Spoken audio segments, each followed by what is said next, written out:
Okay, so this Gucci and Pooh Shiesty situation is wild. Okay, I know everybody's saying this. They've been saying this since the day he got caught. What was he thinking? Why would he record it? Why would he do it on house arrest with the ankle monitor attached to him? Why is his dad a known informant?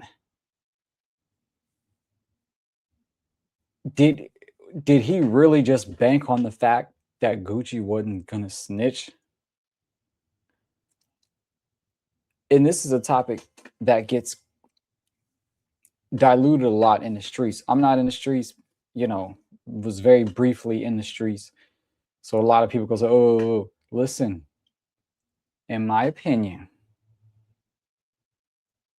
you call someone a snitch when you and them agree to do something, and then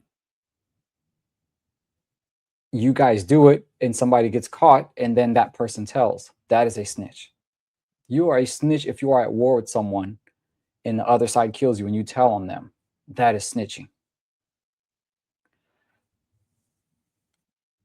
Getting backdoored, and this is why I feel like it's so crazy.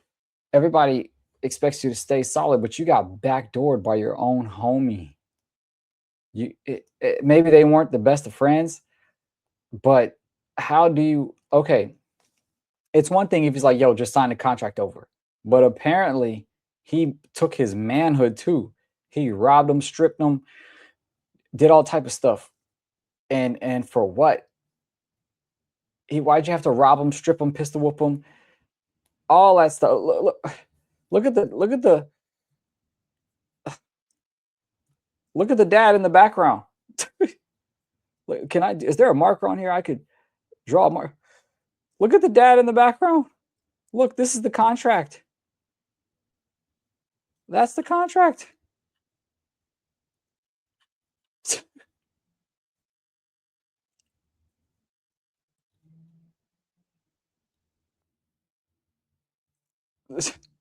What is he? Hold on. Let me scroll back. Shit. You dropped this done deal. Bro, let them know it's a done deal, bro. Look, hold on. On camera, y'all. On camera. Look at this. On camera, y'all. Draco on camera committing a robbery when you are literally on federal probation.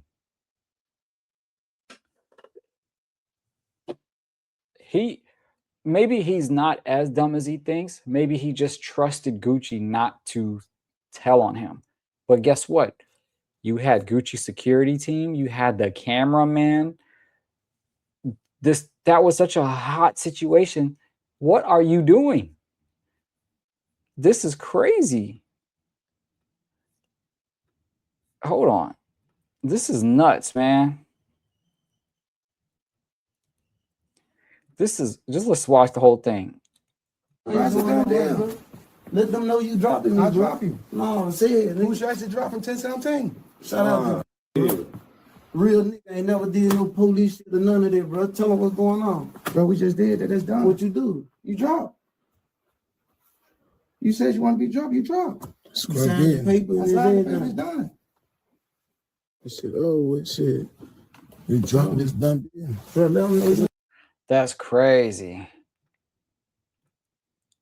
That's crazy. You do that to your homie. But they had a lot of tension brewing. But I don't understand how Gucci didn't read the room. You showing up. I mean, he did come with security. So I guess he didn't think Shiesty was going to go full throttle with however many guys he had with ARs and all type of stuff. And I mean, fuck, man. And I get it. This is the problem with Gucci. There was a point in time where he was a street legend, right? And unfortunately, when you are a street legend, yes, you can't cooperate with the police. But the problem is, once you become a family man, You have to take that into account. He was well into his 40s, purposefully trying to still make 1017 a super gritty, hard street label. All he wanted to do was still keep it street in his 40s. I'm not saying abandon who you are completely, but have enough self-awareness to say, hey, do I really need 1017 to be 100% hood? Why don't I expand like Cash Money? Why don't I,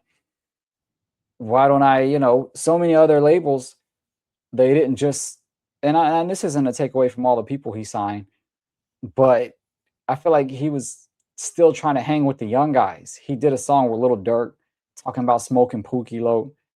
I'm like, dude, what are you doing? No one cares anymore. No one cares. Pookie Low, for y'all don't know, is a guy he shot back in the day. Because, you know, when I was younger, this was when I was in my 20s, I was following the hip hop scene heavy, you know?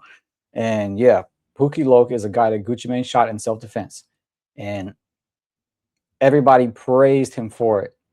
And then he did a song called The Truth. In my opinion, that's what started the whole dissing the dead. He did a line which was the coldest line ever. He said, go dig your partner up. I bet you they won't say shit. He said that to Gucci. That was the coldest diss track ever. This was when Gucci was at the street pinnacle. But then fast forward to about 10 or so years later, he's on Lil Durk's song still rapping about smoking Pookie, bro. When you're not even like, when you are straight up rich as hell, you got a family now, like, what are you doing? You don't have to be street anymore, and you don't have to be around at 24/7. So it's like, I feel like he purposely tried to keep his ears to the streets, which, I mean, I don't know, like, so you could talk about Gotti, right?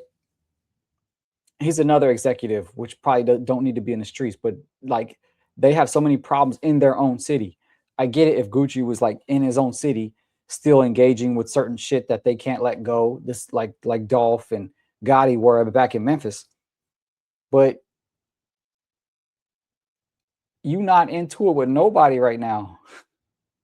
You damn sure ain't to it with anybody from Memphis, or wherever Fujiano is from, or like, it just makes no sense why he still wants to be the big bad street dude when you got all the guys like Von and Dirk and everybody that they let the young guys have it. Now you in your 40s, and this is the end result. 40-year-old family man still wanted to be street, but when it was time to be street, he cooperated with the police. Not saying he's wrong. I'm saying he's wrong for still being on that street stuff if he knows he wasn't. Like, first of all, that would never happen to Birdman, but I don't think Birdman would tell. I think Birdman would start an all-out war if that happened to him. So it's like, these older street dudes, they got to understand when they're not street anymore. Because now your whole image of being the smoking on Pookie Loc and that whole verses you did, which was insane how you did it right in front of Jeezy, all that respect is out the window. Because you can't keep up the street image forever. There's always some young guy that's going to try to take your spot. And when you have a family and you're older, you don't want to fight. Like, you don't want to be like, okay, I'm not going to snitch. Let me go fucking handle my business with Shiesty. You know what I mean? Like, it's just an all messy situation. And in the end, Gucci did win. But his whole image, his whole everything, I don't know if he wants to bounce back with this, but I don't know if he could sell any more records. I don't know if people want to deal with him and sign to him.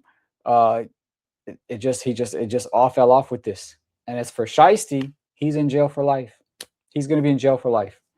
I mean, they got the best lawyer, so he could probably beat it. But oh my goodness, I don't know, man. They got the gun on camera. Like, they got it on camera. Look at that. That's insane, man. That's insane. And the guy in the background holding the contract. And he went to Staples and printed it out.